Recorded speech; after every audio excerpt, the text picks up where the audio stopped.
आमच्या जनहित न्यूज चॅनलला सबस्क्राईब करा, बेल आयकॉन दाबा आणि पहा जनहित न्यूज महाराष्ट्र चॅनलचे व्हिडिओ सर्वात आधी आपल्या मोबाईलवर।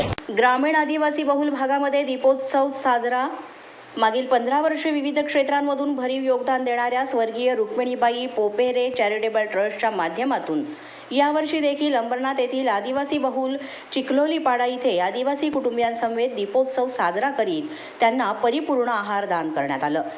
नमस्कार, मी हरी अल्हाट। आपण पाहतात जनहित न्यूज महाराष्ट्र। आम्ही आलो आहोत चिखलोली गाव या ठिकाणी। चिखलोली गावामध्ये स्वर्गीय रुक्मिणीबाई पोपेरे चॅरिटेबल ट्रस्ट यांच्या माध्यमातून आदिवासी पाड्यामध्ये दिवाळीनिमित्त साहित्य वाटप करण्यात आलेलं आहे। तर आपल्यासोबत आहेत स्वर्गीय रुक्मिणीबाई पोपेरे चॅरिटेबल ट्रस्टचे संस्थापक अध्यक्ष पोपेरे साहेब। जाणून घेऊयात त्यांची प्रतिक्रिया। साहेब, आज या ठिकाणी चिखलोली गावामध्ये जे दिवाळीनिमित्त कार्यक्रम राबविण्यात आला, काय सांगाल याच्याबद्दल? दिवाळीचा सण जो आता चालू आहे त्या अनुषंगाने ग्रामीण आदिवासी भागामध्ये किंवा खेड्यापाड्यावर वाड्या वस्त्यावर आम्ही फराळ वाटपाचा कार्यक्रम करत असतो, जेणेकरून आदिवासी समाजामध्ये दिवाळी साजरी करत असतो। त्या अनुषंगाने स्वर्गीय रुक्मिणीबाई पोपेरे चॅरिटेबल ट्रस्ट यांच्या माध्यमाने छोटासा फराळाचा कार्यक्रम आम्ही वितरण केलेला आहे। या कार्यक्रमाच्या आयोजनाप्रसंगी संस्था अध्यक्ष वाळीबा पोपेरे, सचिव सौ अरुणा आणि विजन इंडिया अध्यक्ष स्वप्नील राणे, नंदकुमार हे विशेष उपस्थित होते। दीपोत्सव सोहळ्याच्या आरंभी पोपेरे यांनी संस्थेचं कार्यविस्तार तसंच आदिवासी कुटुंबांसाठी शासन आणि समाज यामध्ये बारकावे उपस्थितांना समजून सांगितले। वाडेकर साहेब या ठिकाणी या कार्यक्रमाला आवर्जून उपस्थित राहिलेले आहे आणि आदिवासी पाड्यामध्ये कशा प्रकारे जे आदिवासी पाड्यातील नागरिकांची जी अवस्था आहे त्यांनी आता ही डोळ्यांनी पाहिलेली आहे। पण तर त्या आदिवासी पाड्यांबद्दल त्यांच्याकडून माहिती मिळवून घेऊया। मला आदिवासी पाड्यामध्ये आल्यानंतर खूप आनंद होतो। आनंद म्हणण्यापेक्षा तुम्हाला दिसत असेल माझ्या चेहऱ्यावर समाधान आहे, कारण दिवाळीच्या अशा धामधुकीमध्ये किंवा प्रदूषणयुक्त दिवाळीमध्ये आवाज याच्यामध्ये ज्या वेळेला आपण आज इतक्या शांत आदिवासी पाड्यांमध्ये आलो आणि इतक्या छान कुटुंबांमधनं आज मी इकडे आहे, तर निश्चितच पोपेरे साहेबांचे धन्यवाद। आपल्या मार्फत लोकांपर्यंत पोहोचतो मी, त्यामुळे आपले पण सर्व चॅनलचे माध्यमांचे आभार।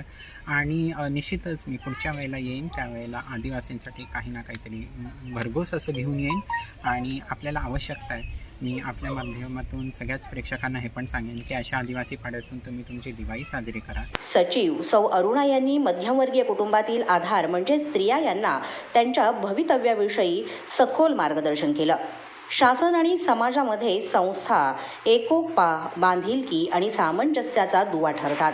पोपेरे यांनी आपल्या मातोश्री यांच्या स्मरणार्थ उभ्या केलेल्या संस्थेमार्फत विविध कार्य संकल्पित असून अनेक कार्य संपूर्ण करण्यात आलेली आहेत।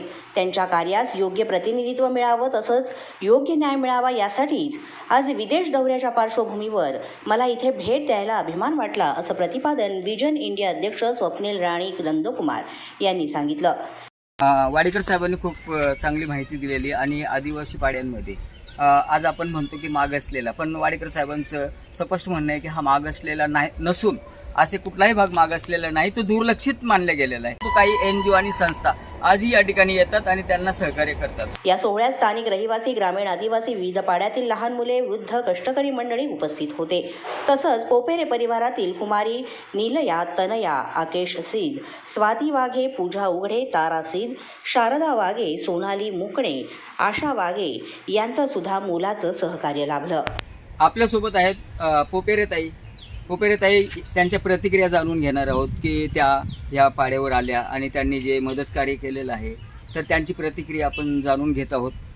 ताई, आपण या आदिवासी पाड्यावर आलेला चिखलोली गावामध्ये आणि तुमच्या हाताने साहेबांच्या हस्ते असं हे तर काहीतरी अल्पशी मदत निधी दिलेली आहे दिवाळी सणानिमित्त, तर तुम्हाला कसं वाटतं की प्रत्येक NGO संस्था ज्या असतील त्यांनी येऊन अशा पाड्यांवरती मदत कार्य करावं? काय संदेश देऊ इच्छिता? खरोखर आज खरी दिवाळी साजरी केल्यासारखं वाटलं। एक मनाची गाभाऱ्याची जी तृप्ती म्हणतात, एक समाधान आपल्या माणसांमध्ये येऊन ते खरोखर मनाला लाभलं आणि खरोखर आपण स्वतःसाठी जगता जगता इतरांमध्ये येऊन सुद्धा अशी जी आपल्या मनाच्या गाभाऱ्याची जी खरी शांतता लाभते ती आपल्या मायेच्या माणसांमध्ये येऊनच ती शांतता लाभते, याचं खूप आज मोठ्या प्रमाणावर अनुभव आला।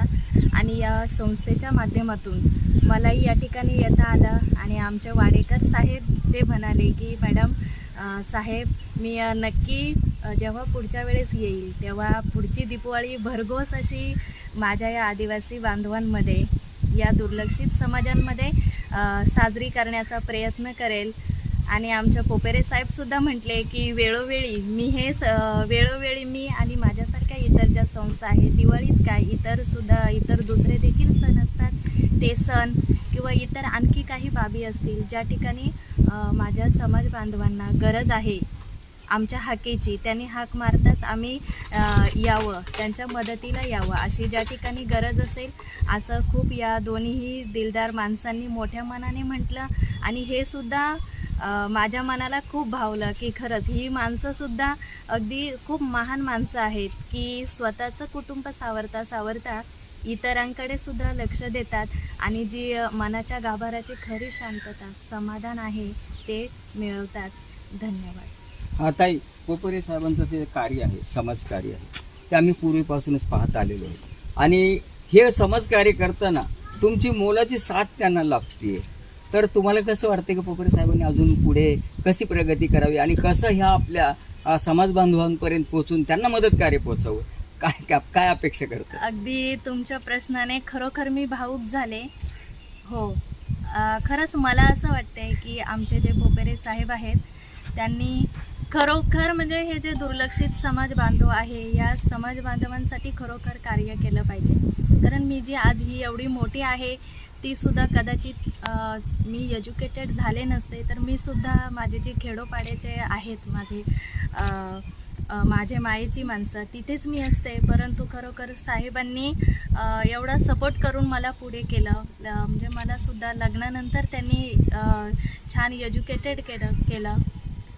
एवढंच मी म्हणेल की आमच्या पोपेरे साहेबांचं हे जे कार्य आहे ना, खरोखर हे काम त्यांचं म्हणजे आमच्या कुटुंबाला पण थोडाफार वेळ देऊन त्यांचं हे काम आहे. त्यांचं हे काम असंच पुढे खूप छान प्रकारे चालत राहू आणि जिथे त्यांची हाक लागत असेल हाकेला आमच्या पोपेरे साहेबांनी साथ ही दिलीच पाहिजे असं मला वाटतं.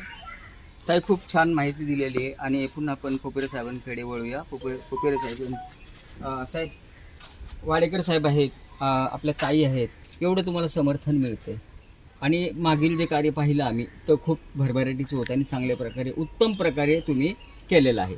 आता यापुढे तुमची संकल्पना काय आहे, काय सांगाल? सांगायचं झालं तर आजही जर बघितलं तर महाराष्ट्र राज्यामध्ये 45 जमाती आहेत. 45 जमातीमध्ये बोटावर मोजण्या इतक्या जमाती ह्या आज शासनाच्या मुख्य प्रवाहात आहेत. परंतु अजूनही बऱ्याच जमाती या शासनाच्या मुख्य प्रवाहात आलेल्या नाही आहेत आणि त्यांच्यासाठी काम करणं अपेक्षित आहे. आणि मीच तर नाही, अनेक सर्व ज्या संस्था आहेत, NGO आहेत किंवा संघटना संस्था आहेत त्यांनी ते कार्य केलं पाहिजे आणि तळागाळातील आदिवासी समाजाकडे पोचलं पाहिजे. केवळ मिठाई वाटून भागणार नाही तर त्यांना ठोस असं पावलं उचलून त्यांना रोजगार उपलब्ध करून दिला पाहिजे. अन्न वस्त्र निवारा याची सुविधा करून दिली पाहिजे. सर्वात महत्त्वाचं म्हणजे रोजगार उपलब्ध केला पाहिजे. या सर्व गोष्टी शासनाने तर केल्याच पाहिजे, परंतु त्या विभागातील त्या जातीतील नागरिकांनी पुढं आलं पाहिजे आणि नक्कीच शासनाकडे प्रयत्न केले पाहिजे की आमचा समाज मागासलेला आहे, आपण काहीतरी केलं पाहिजे आणि समाजाला काहीतरी देणं लागतो म्हणून आपण ते कार्य केलं पाहिजे. नक्कीच मला छान वाटलं आपण बोलल्याप्रमाणे Wadekar sir vision India Bharat सरकार यांच्याकडनं ते आहेत. मी त्यांचं फार आभारी आहे. त्यांनी अमूल्य वेळ दिला आणि अरुणाताई मॅडम यांनी नक्कीच आज भरभरून आम्हाला साथ दिली किंवा सर्व मार्गदर्शक यांना त्यांनी प्रोत्साहन दिलं तर त्यांचाही खूप आभारी आहे. आणि आपणसुद्धा मीडियावाले इथे उपस्थित राहिल्या जातीने तर आपलं देखील आभार आहे. आणि स्थानिक नागरिक असेल, आकेशीद असेल, त्यांचे सहकारी असतील, सर्व टीमने मला चांगल्या प्रकारे साथ दिली आणि नक्कीच त्यांच्यामुळेच हा कार्यक्रम मी यशस्वी करू शकलो. आणि पूर्ण फुल नाही परंतु फुलाची काहीतरी पाकळी म्हणून आपण इथे त्यांना एक योगदान दिलेलं आहे आणि त्याच्यामध्ये समाधानी आहे. कॅमेरामॅन आदित्य आल्हाटसह हरी आल्हाट, जनहित न्यूज महाराष्ट्र.